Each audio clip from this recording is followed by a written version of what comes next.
Hey Granddad, it's your grandson Josh.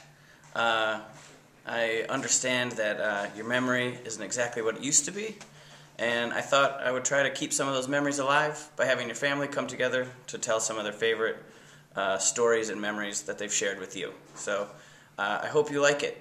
Enjoy.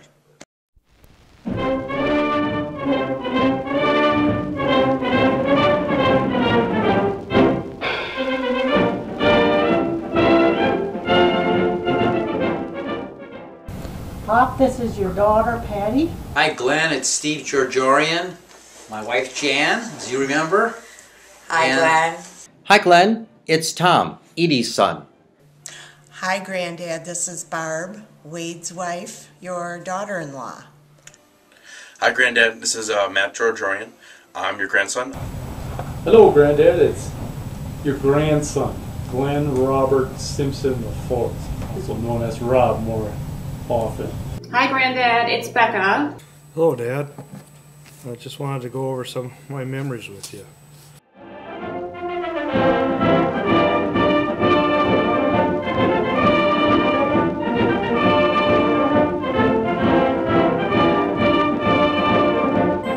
Dad.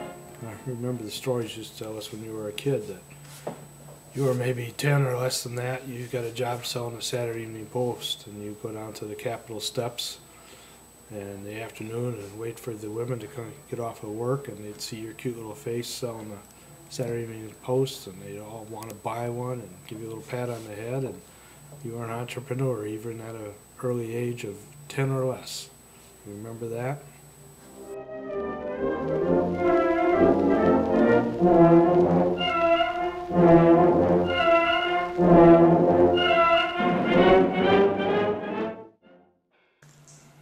I remember a story you used to tell about a time you had to drive up to Canada with your family as a boy to go on vacation and to visit your uncle. And you drove all day, and you were sitting in the car, and you had to straddle the gear shift. That's how crowded the car was.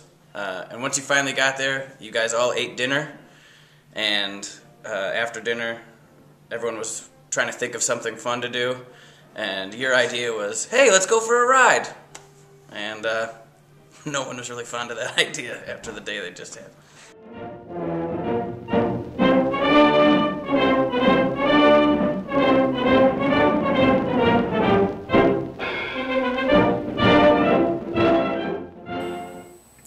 And then I remember you telling me the story how you learned to ride a bicycle. Your brother Dick, who was older, had a job delivering telegrams for Western Union. And he'd come home at lunchtime to have his lunch and leave his bike parked outside. And you were too small for it, but you could climb through the frame and reach up the handlebars from underneath and get on the pedals and taught yourself to ride the bicycle standing inside the frame. That would have been something to see. I would have liked to have seen that.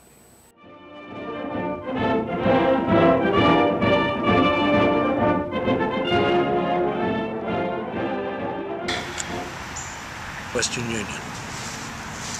This is in Springfield, Illinois. And they worked until noon. And it was the Western Union main office in Springfield where we lived. So, he had come up with the scheme of giving us each a nickel on Saturday at noon when he got home. We could do with that nickel whatever we wanted to do, which he did. This particular Saturday, we were down where he parked his car, just dancing, waiting for him to get there, because we ran right to the candy store. And, he got out of the car, and we were there for our candy. And he said, "Well, kids, I got to tell you, things are worse than they have been." And the company cut my wages so that the 5-cent thing that you got through last week, you're not going to get it anymore. You're going to get the equivalent of 1 cent for your thing. And that was a blow for all three of us. That was a terrible blow. It still's a blow when I talk about it. Yeah. Yeah. but it happened. Yeah. That was the Depression times.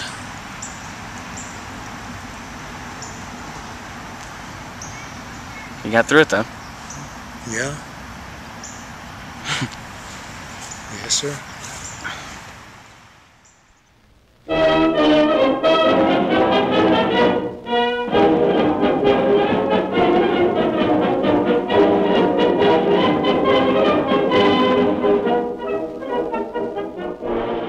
Used to also tell us a story about how you got a pass to go to town when you're overseas, and you and some other guys were riding on a Jeep, and you were coming back from leave and came around the corner, and a 6-by truck from a different unit was barreling up the middle of the road and ran into you guys and smashed the Jeep to pieces and sent you sailing up in the air out and landed in the field.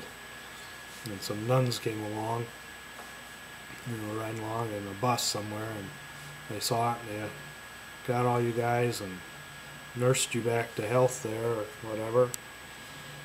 And the word was that you could never stop and pick the nuns up when you were going places, but after they had taken care of you like that, you always stopped in the future and picked them up and took them to wherever you were going and dropped them off.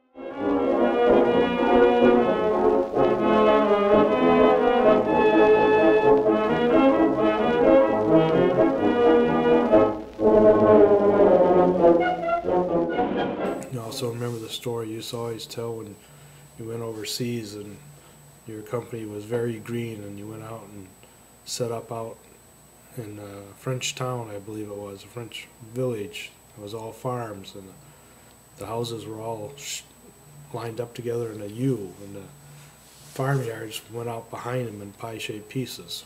And you'd set up there, and being artillery, you had the night shift, and you and the sergeant were in the basement of one of these buildings plotting things out, and all of a sudden there was a burst of gunfire.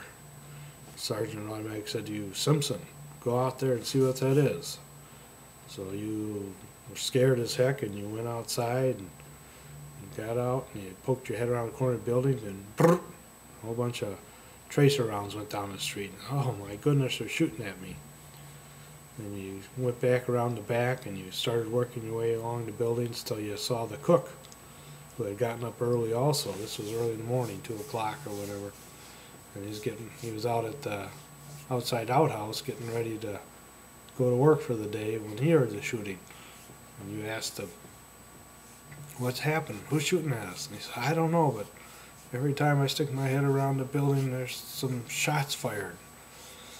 And so you went back and reported to the sergeant. It turns out, after your company got there and settled in, an experienced infantry unit had come in and set up in the town, and they put their machine gun on the end building, and they were just checking out their weaponry, firing down the street. They didn't know you guys were there at all. So, example of friendly fire that never happened.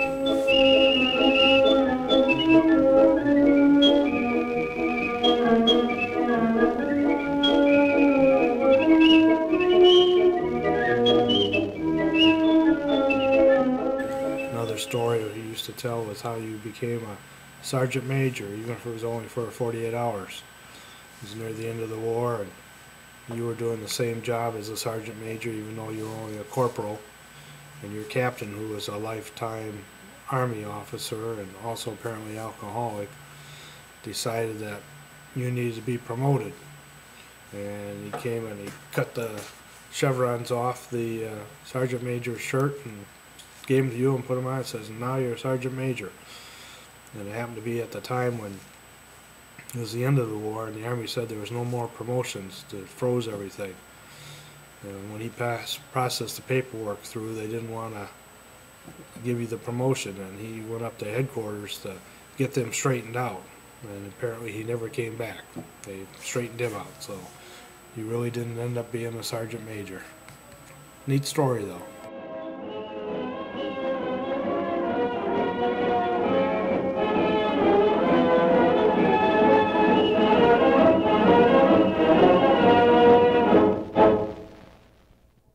Pop, this is your daughter, Patty.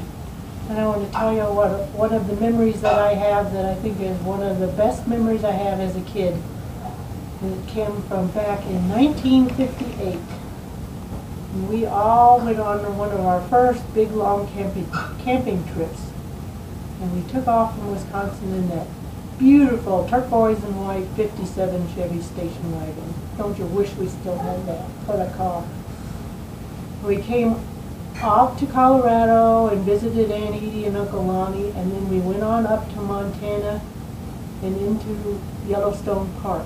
But we got to Montana, and you had made tents for the kids to sleep, us kids to sleep in, the three of us, out of those old jungle hammocks, and you made these stakes and put them up out there. And you had a mattress that went in the back of the station wagon where you and Mom slept. We got up there in Montana, and that night it was so cold, and us kids were out there on the ground in these flimsy little sleeping bags, and it was like below freezing. There was ice on the water the next morning. And the coyotes were howling, and it was spooky out there. And Wade and Bob, those rats, jumped out of their tents and went and got in the car with Mom. And there I was, out in the cold with the howling coyotes and all that stuff. And pretty soon along came you, and you crawled in that sleeping bag with me. And you probably froze to death, but I was toasty warm. And I didn't care if the coyotes were howling, because there was my dad keeping me safe in my sleeping bag in the middle of freezing Montana. I'll never forget that. That was a fun trip.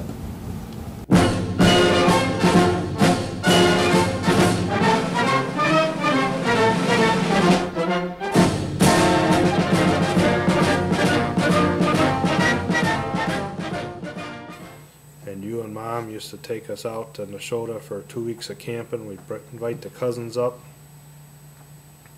and we'd have fun all day long, and you'd go into work and come back at night and then be there on the weekends. And I remember Frankie and Bob having fun pulling tricks on you. One of the best tricks they pulled was every night we went from the campsite to the outhouse at dark, just before we all went to bed, and the campsite was on one end of the campground and the outhouse was on the other end, so we'd all treek down there in groups. And one night Bob wore a brightly colored sweatshirt. And then they got about halfway across the campground and Frankie hid behind a bush. And when you were down in the bathroom there at the outhouse, when you came out, Bob got you to chase him. He had that bright colored sweatshirt on. He ran you around, ran you around, ran you around. And then finally he dipped in behind the bushes where Frankie was and switched the sweatshirt with him, and Frankie took off and had you chase him in the dark there, and all you could see was that bright colored sweatshirt. They ran you until your tongue was hanging out. And everybody was dying laughing because they knew what was going on. I don't know, do you remember that? Lots of fun.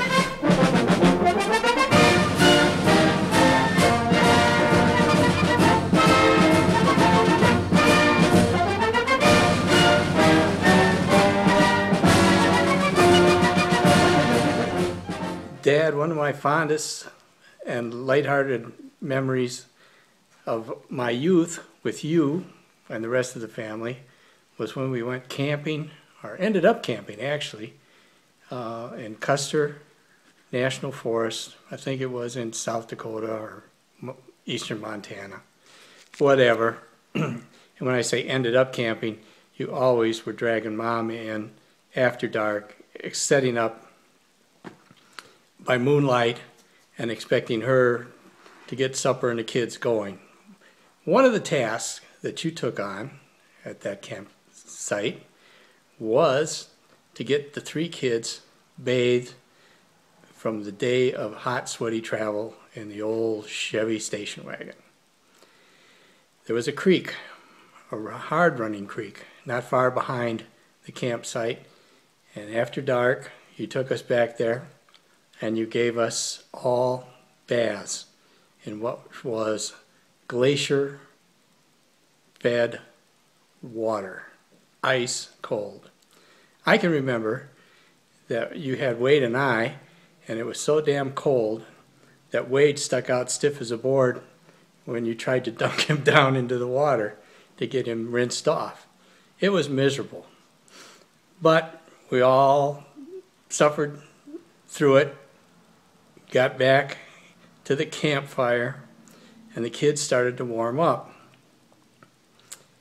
We were all sitting there, each with our flashlights, and suddenly out of the dark came and we all turned and ran towards the knives because we knew you were back there doing your ablutions, and we came running with our flashlights on, and you were standing in the middle of the creek. The camp stool that you were sitting on had torn apart, and you had fallen into the ice-cold water yourself. If there was ever proof that there was a God, it was then. That's one of the better memories of camping, family camping in the great West United States.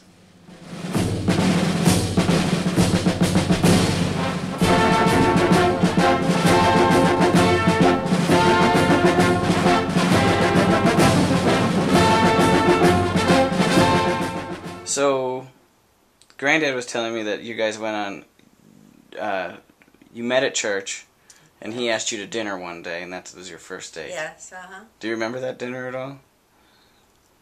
Oh, I think it was, I think we went to a play at the Repertory Theater with the Wahlbrinkses, I remember. I don't know. For the first time. I'll take your word for it. What? I'll take your word for it because I can't. I know. You'll have to take my word for it. Do you remember what play it was or no? Oh. You do? What? I said, do you remember what play you saw? Oh, no. No, okay. No, but we didn't like any of those plays they had there. Kind of a bore. So that was your first date? Yeah. Mm-hmm.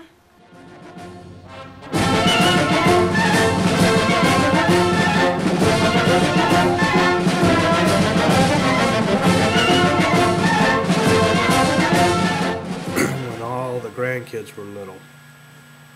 I started with Robbie, went to back and especially remember with Josh. You put the outside Christmas lights on, and you put it on a remote switch. You had an old garage door switch with a remote that you kept in the house. You could turn them on and off. And you told all the kids when they were real young to go and blow out the lights outside. And they would blow at the window, and you'd flip the switch and the lights would go off. And oh, they were so excited. I thought it was part of the magic of Christmas.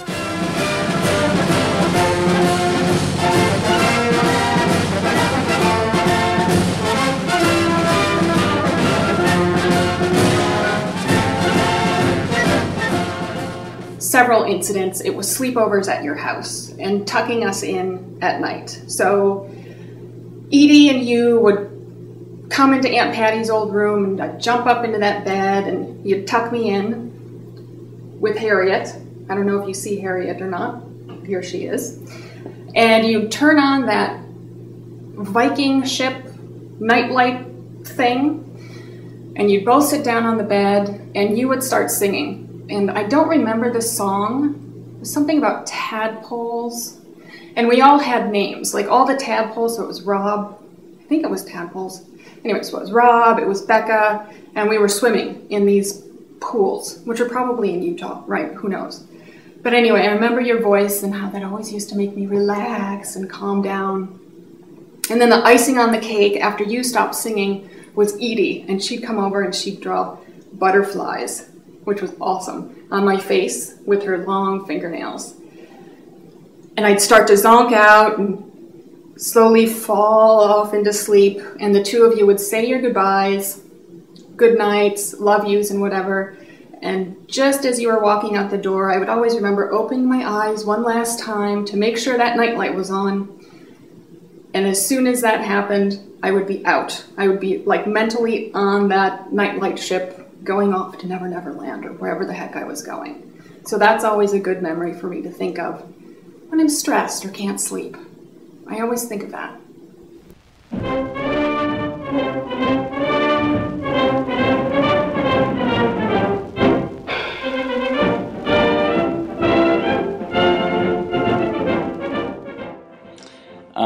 I remember when I was a little kid, we used to go over to your house every Friday night. We used to eat pizza and play around. We'd do a lot of roughhousing, much to the chagrin of my parents and grandma. Um, yeah, you guys used to launch me across the room with your feet, or I don't know, wrestle me around. And I loved it for some reason. It was fun. It was like going to your house to roughhouse was always like my chance to kind of play a little harder than I could with my friends. I got to beat you up, and since then I've allowed my nieces and nephews to beat me up, which is a wonderful thing you taught me.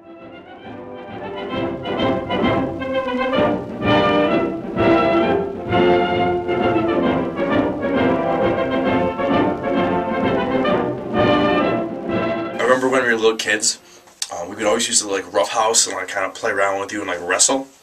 And one of our favorite things to do though before we did that was to trap you or like trick you into roughhousing with us.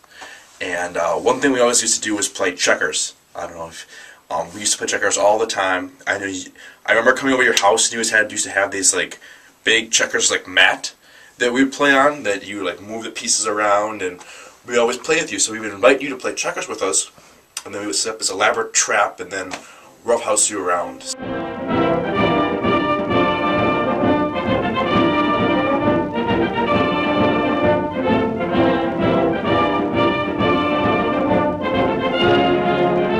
And Glenn, we will always remember you chasing the kids around the house, upstairs, downstairs, main floor, basement.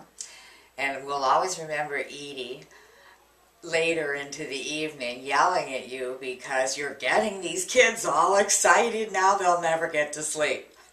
And probably they didn't get to sleep, but they sure had a lot of fun with you. Right. And they played cops and robbers and cowboys and bandits and Indians and chased you around the house. And they would tie you up, literally tie you up upstairs and hold you prisoner. And there would be long periods of time when we'd all be downstairs and it would be really quiet up there and all the kids were up there and you were up there being held prisoner in the Lego room, or all tied up. And so we had a few extra drinks and, you know, the kids were out of our hair for a while. It was great fun for us. Yeah, a good time was had by all.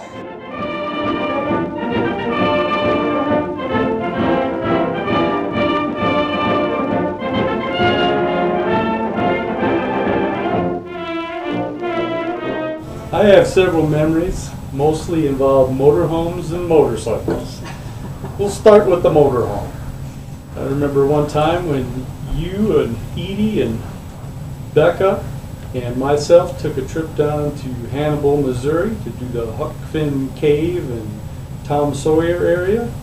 It rained really hard that night, and Becca and I were under a constant dripping of rainwater from the motorhome because it was leaking something fierce. It soaked our beds, soaked the table, soaked the floor. When you woke up in the morning, you found Becca and I wrapped up in the kitchen rug on the floor trying to stay dry.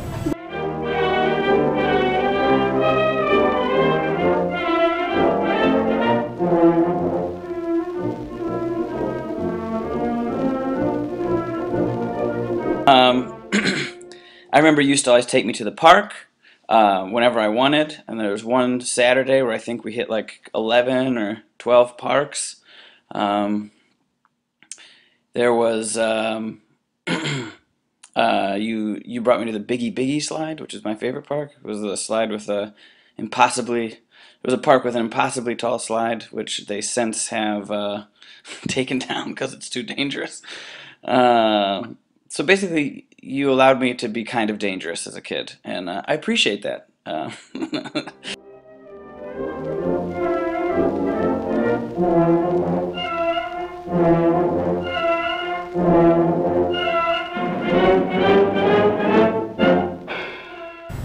I remember taking the Green Weenie motorhome out to Goblin Valley State Park in Utah. I remember burying that thing in the sand 3 axles deep. That was probably the hottest day that I've ever remembered.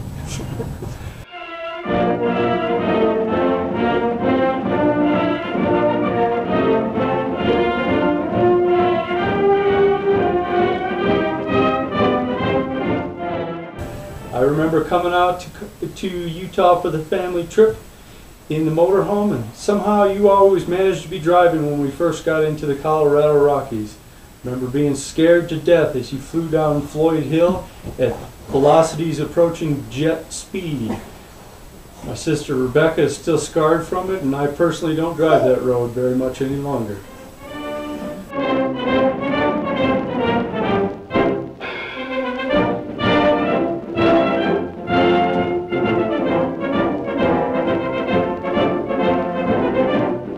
You should remember this because you were so involved. We were down in Florida.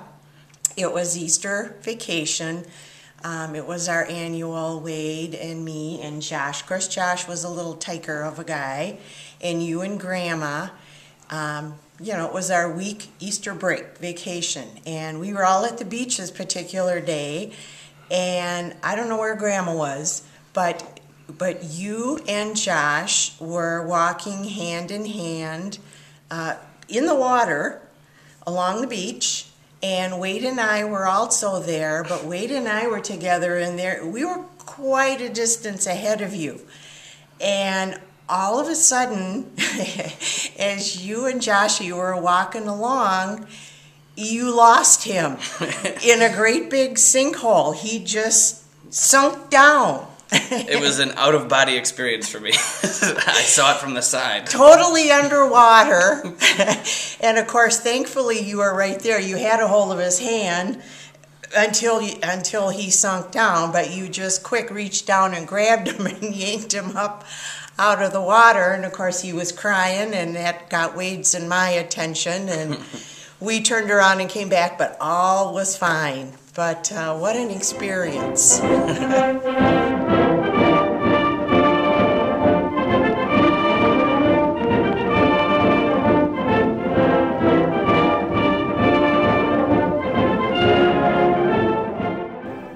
And the other memory I have, which is a tragic, disturbing memory for me, is you might remember the time you, me, Rob, and Edie were in that small, horrible little plane. It's probably 6 Charlie Victor, something like that. Anyway, we were headed to Florida. And we took off, and shortly after takeoff, I remember a sense of panic sort of up front. Not a cockpit, obviously, because the plane's too small for that, but there was something tension with you and Edie. And then I know Rob was sitting over here, and all of a sudden, you know, you were making, I don't know if it was Mayday calls, but for me now in my memory, it was Mayday, Mayday, we're going down. Anyway, we had to make an emergency landing, I guess, because something was wrong with one of the engines. So, since that time, I've been terrified of taking planes, and believe me, I get on a plane a lot, so it's been a challenge for me in my adult life. However, Bloody Marys and Valium have helped along the way, and now I'm okay with it. But I always think of that in everyone in my professional life. They all know that story because they all want to know why I'm so afraid of flying.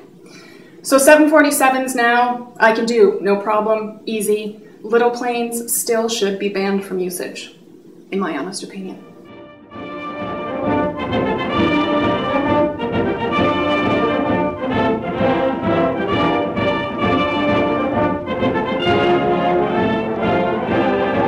I remember learning how to ride your motorcycle, your little orange Honda 70. I remember being taught how to drive on that. I remember you making me save 10% of the price of a new Honda 50 motorcycle for myself. Remember you making me save that money up, open a bank account, and then giving it away to charity before you bought that new little bike for me. Another memory I have on the motorcycle is riding on the back of trails out in Utah with you. I always had faith that we'd get through, and we always did. One of the most vivid memories I have, however, is riding on the back of that motorcycle with you into a uranium mine. I remember going back into the dark, into the dark, into the dark, scared us all get up, but knew that Granddad was driving, so it would be all right. As we turned around, the bike stalled and the lights went out. I was pretty much terrified at that point, held on tight to Granddad, and sure enough, you got the motorcycle started up and we headed on out of that uranium mine. Probably one of the most foolish things ever been done, but we made it through, and here I am to tell the tale.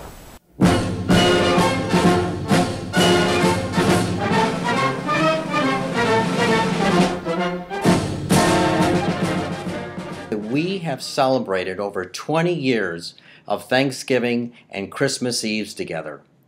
You have either been at the Georgiorian's house in Brookfield with Steve or at my home here in Glenview. And we've had some really fun times together and some great family Thanksgivings.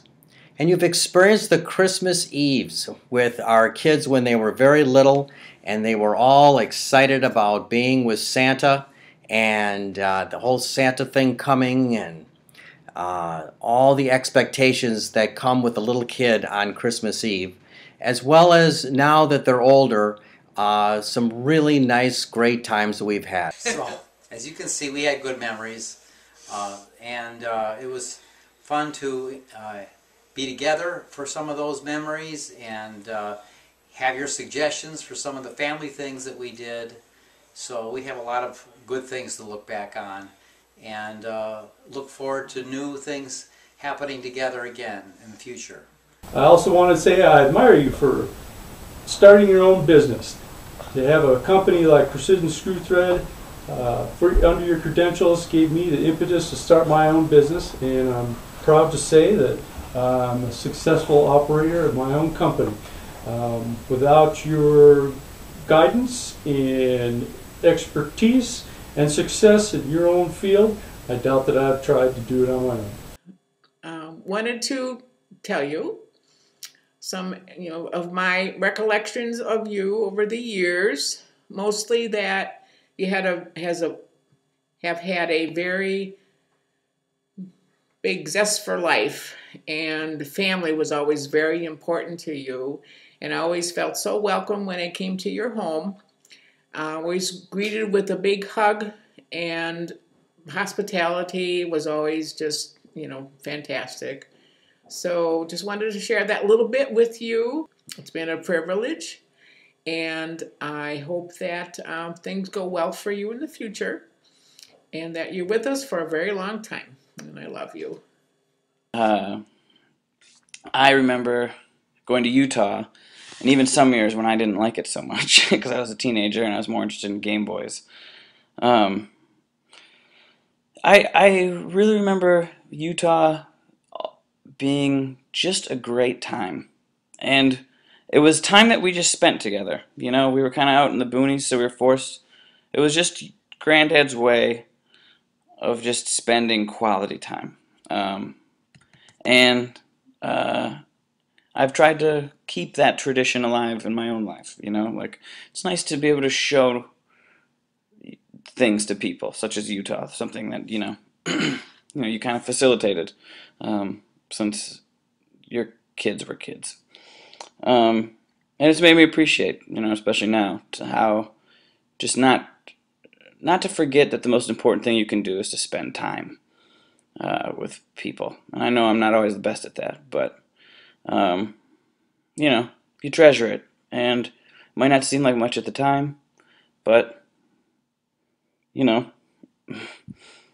that's how memories are made. You got to spend time with each other, get to know each other, talk to one another, and I always like doing that with you, Granddad.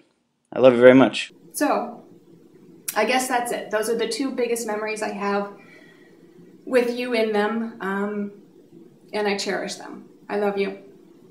It was just great times, Pop. So, I just want you to know, all those things I have fond memories of. I hope you do too. I love them all. Love you too, Pop. So that's about it, Granddad. Hope everything's good. And oh, look, it's your great-grandson, Adrian. This is Adrian Alexander Simpson. We decided not to call him Glenn Robert Simpson V, but Adrian's kind of cute. He's obviously sad about being a little Glenn. Have a good day. Bye.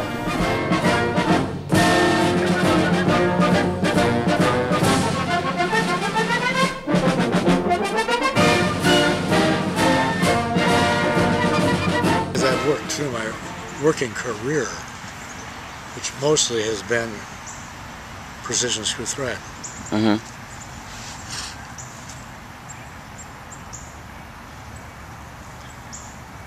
I never called everybody into the office or anything and said, okay guys, this is what we're going to do now, and you're responsible for this, and you're responsible for that, and we're going to meet again next week, and I want you to have some feedback for me.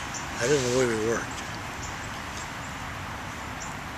The way we worked was that all of you people that work here at PST are partners with all of us.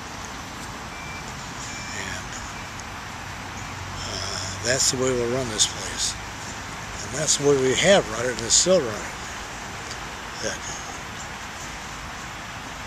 we treat them as though they were partners in this endeavor that we have here.